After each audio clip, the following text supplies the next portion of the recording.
ಸರಿ ಅಪ್ಪ, 5 ನಿಮಿಷ ಅಲ್ಲಿ ಬರ್ತಿದ್ದೀನಿ. ಅಪ್ಪ ಇನ್ನು ಎಷ್ಟೈತಪ್ಪ ಬಸ್ ಬರಕ್ಕೆ? ಜಲ್ದಿ ಹೇಳಪ್ಪ. ಲೇ, ನೀವಿಬ್ರು ಇಲ್ಲೇ ಕೂಡ್ರಿಲ್ಲೇ, ನಾನು ಹೋಗಿ ಕೇಳ್ಕೊಂಡ್ ಬರ್ತೀನಿ. ತಗೋ, ಇದು ಚೀಟಿನ ಇಟ್ಕೋ. ಏನಪ್ಪ ಇದು? ನಾನ್ ಬರಕ್ ಲೇಟ್ ಆಗಿದ್ರೆ ಯಾರ ಕಡೆಯಿಂದಾನು ಈ ನಂಬರಿಗೆ ಕಾಲ್ ಮಾಡ್ಸು. ಸರಿ ಅಪ್ಪ. 5 ಗಂಟೆ ನಂತರ, 1 ದಿನದ ನಂತರ.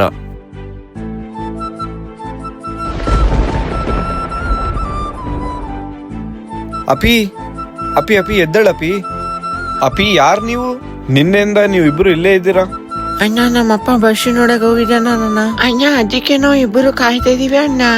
ಹೌದಾ ಅಪಿ? ಆ ಚೀಟಿ ಏನು? ಇದ್ರಲ್ಲಿ ನಮ್ಮ ಅಪ್ಪಂದು ನಂಬರ್ ಇದೆ ಅಣ್ಣ. ಯಾರನ್ನ ಬಂದ್ರೆ ಕಾಲ್ ಮಾಡ್ಸು ಅಂತಂದ್ರು. ಹೌದಾ? 1 ನಿಮಿಷ ಕೊಡೋ ಇಲ್ಲಿ. ಈ ಚೀಟಿ ಯಾರು ಓದ್ತಿದ್ರೋ ಇವ್ರನ್ನ ಯಾವುದಾದ್ರೂ ಅನಾಥಾಶ್ರಮಿಗೆ ಕಳಿಸ್ಬಿಡಿ. ಮಕ್ಕಳನ್ನ ಸಾಕೋಕೆ ಆಗಿಲ್ಲ ಅಂದ್ರೆ ಹುಡ್ಸಕ್ಕೆ ಹೋಗ್ಬೇಡಿ. ಈ ವಿಡಿಯೋ ನಿಮ್ಗೆ ಏನೋ ಇಷ್ಟ ಆದ್ರೆ ನನ್ನ ಚಾನೆಲ್ನ ಸಬ್ಸ್ಕ್ರೈಬ್ ಮಾಡ್ಕೊಳ್ಳಿ.